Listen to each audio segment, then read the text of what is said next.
It is your classic metal show right here on the classicmetalshow.com. That is a Cleveland band, Destructor, with Metal Till Death.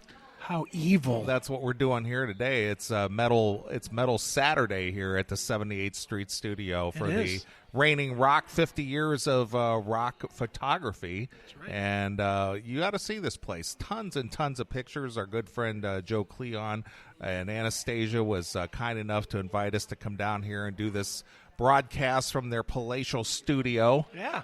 And we've had a lot of great guests here today, and appreciate everybody who stopped by. And speaking of somebody stopping by, this is a friend of yours. I don't know Ed, but I've known Ed for a long, 20 years probably. Yeah. When was Vandals? Because I know that's when I met you, was Vandals Against Illiteracy. Chuck? Yeah. Oh. Was that 2001 or 2 Yeah. or something? Yeah. Maybe before that. Yeah. Yeah, it's been a long time. But, yeah, Ed Stevens has been in about, 60 of the bands that are on the wall here. I wouldn't say that, but You have been in everything, man. Well, welcome, man. thank you. Thanks for having me. Sure, dude. Well, Ed, you probably more than anybody we're going to speak to today, have really not just seen the Cleveland scene kind of grow and develop, but have been a major part of it in so many different bands.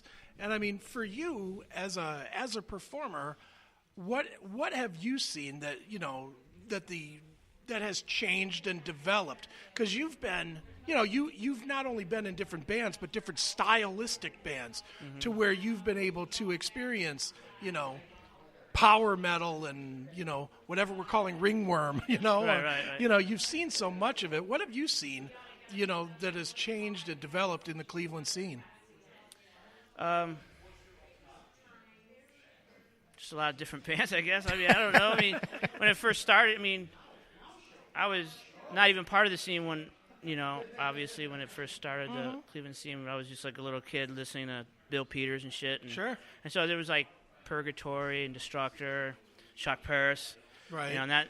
But then later on, there was like more like hardcore bands getting into the scene and stuff like that. Right. I started playing with Civil Disobedience. That was like my first band. Okay. And with Tom Rojak. Right. And but then I kind of took a break for a little bit and started studying different types of music. So in the 90s, I was kind of out of the loop with some of the Cleveland stuff going on. But then I got back into it, started playing with Chuck and playing with Abdullah and stuff like that, and then started playing catch-up, and now here I am. Right. Well, you mentioned Chuck. Of course, we're talking about Chuck Mosley, the former lead singer of Faith No More. Obviously, sadly passed away very suddenly. I mean, you knew Chuck as well as anybody, man. Yeah, if he there was great. If there was a character in Cleveland, Chuck Mosley was it. He was unbelievable, man. Yeah, he's definitely a presence. Dude, I tell this one story all the time about Chuck. Chuck, you guys, Vandals was playing a show for us, for WMMS. I don't remember what it was for, but it was like the first time Vandals had played out. Oh. And Chuck, the room was full, and Chuck showed up. It was at the Revolution, the old Revolution. Chuck shows up in a suit with like Mr. T chains on. And people were like, "Who's that guy?" And I had never met Chuck, so I didn't know. And so I just went up to him and I said, "Are you Chuck?" And he's like, "No, I'm Mr. Jackson. I'm Matt's math teacher." He literally pointed to Matt Wardlaw, the co-host, and said, "I'm his math teacher from school." Didn't know it wasn't him until he literally got up on stage, man. He was quite the character, man. Well, Ed, obviously you've been around the Cleveland scene a long time and played in so many different bands, and each one of those bands that you've participated in have a lot of different styles to them. Sometimes certain players get pigeonholed into certain styles of music, but you seem to have really branched out all over the place, playing anywhere from, harder core stuff to doom rock to, classic rock or classic metal, So where does your interest lie when, say, an opportunity pops up into a band that isn't maybe something that is maybe your favorite style, and you go, "Yeah, I'll do that"? Well, I got to make sure I like the band. I mean, I just don't play with them just to play with them. I listen to a lot of different styles of music, so I'm able to adapt. But it's just like, I have to like the band in order for me to do it. As guys or as music? Both. Okay. It has to be both. I mean, because you spend a lot of time with those people. Right. You got to like each other somewhat. Sure. No, you're right. I know our friend Mike was asking you before, and he made such a great point. How do you remember?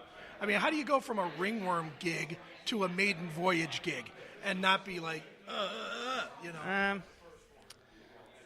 don't know. It's not really that hard for me.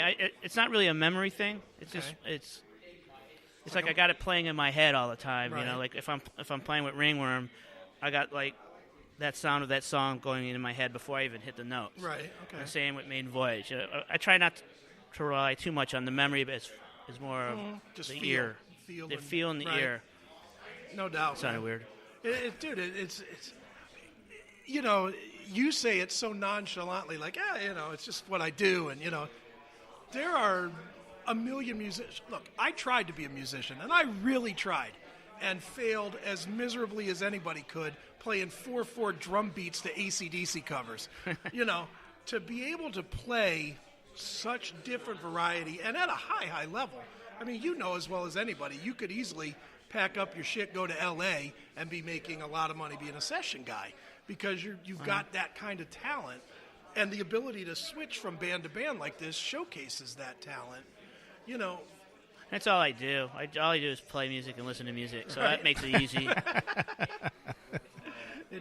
So are you still active with Ringworm now? Oh, yeah. We just got back last night from a 2-week tour with a Havoc and nice. Mobile Death Camp. Okay. It was really good tour. I love those guys in Havoc. Yeah, great guys. Dirty Sanchez is the guy, man. he's a fun dude, man. So, well, what's your preferred style of hard rock or metal? Is it the more melodic stuff, or is it like the doomy stuff, or is it the more thrashy stuff? What do you prefer?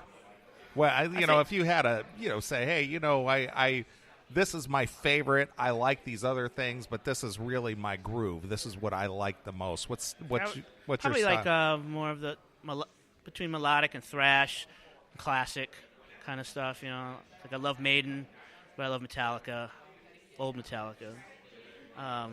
You had to make that clear, Chris. Everybody always throws it in. Not that new shit now. That old I mean, Metallica. some of that new stuff is good, but I always go listen to those first 3 records all the time. But I also like a lot of power metal. I get a lot of flack for that, but that's what I like. Sure. And, so definitely, melodic, fast. Just classic metal. You like the classic metal sound. Like, high pitched screamers. Yeah, of course. Yeah, that's what we call classic metal. Right, Sure. Yeah. And yet you've found a way to work with guys that are so far from that, whether it's Human Furnace or whether it's Chuck. Yeah. Very far away from that, kind of eccentric guys. Is it difficult when you have the passion for that sound to work with guys that are clearly almost pushing that sound away from them?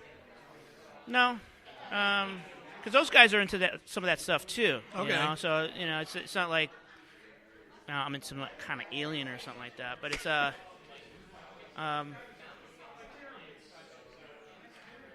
don't know. That's probably why I play in a lot of different bands. Right, okay. Because I don't like.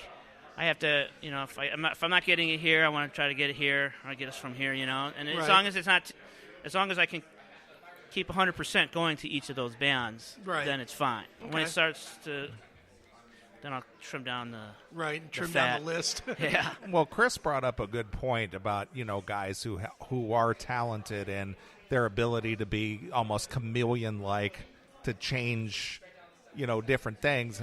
Would that be something of interest to be a session guy, or would that be boring for you to, be the guy to go into the studio and knock out some tracks for this band? Or I do that. Yeah, I do that. Yeah, not necessarily a lot with metal, but I mean, I record a lot with other metal bands, right? That I'm in. But I mean, it'd be fun if I can get to work. Yeah. I'll do that. Well, in a second. would you ever consider, as Chris just kind of said, like if you lived in L.A., where there's a lot of recording studios, or New York or something like that, to be the guy on call, kind of, I don't know if you ever seen the documentary called The Wrecking Crew. Be one of those type of people. Would that be interesting enough for you to do that, or would that be boring? No, not boring at all. I mean, all types of music is great. Any type of creativity is, not boring. Yeah. I think just as long as you're not stuck in an office, I think you're fine, right? Exactly. As long as I can get work. I mean, 'cause the whole thing is trying to survive as a musician. If that's all you do, you got to find clever ways of how to sneak in somewhere here and there. And that's why, I don't ever want to stop playing. I don't blame you. I mean, you got a 30-year legacy behind you. It's not like you're gonna put on a suit and tie and take an office job. It's just like, hey, this is what I do. This is, I'm, time has put its stamp on me. So this is what I do till I die. Yeah. Awesome. It's hard to find suits. Men's Warehouse. I can't seem to find one that fits. Very nice. Tie goes over my belly. Nice. Well, Ed, man, it's good seeing you Yeah, as always, thanks, man. dude, man. Thanks It's for having always me. fun to have you come out. And what are we going to play, Neely? Some I thought I'd play some Ringworm. I'd All play right. some Apparition. Okay, cool. Yeah. So what can you tell us about this? Anything in particular? The song? Check out the video. Check out the That's video. all you need to know. All right. Perfect. All right. Well, here's Ringworm with Apparition exclusively here. On your wait. I thought Acquiescence or Apparition? Apparition. Oh, no. I know nothing about that song. Nice. Well, we're going to play it anyway. How's that? Okay, sounds good. All right. Here we go. It's your classic metal show.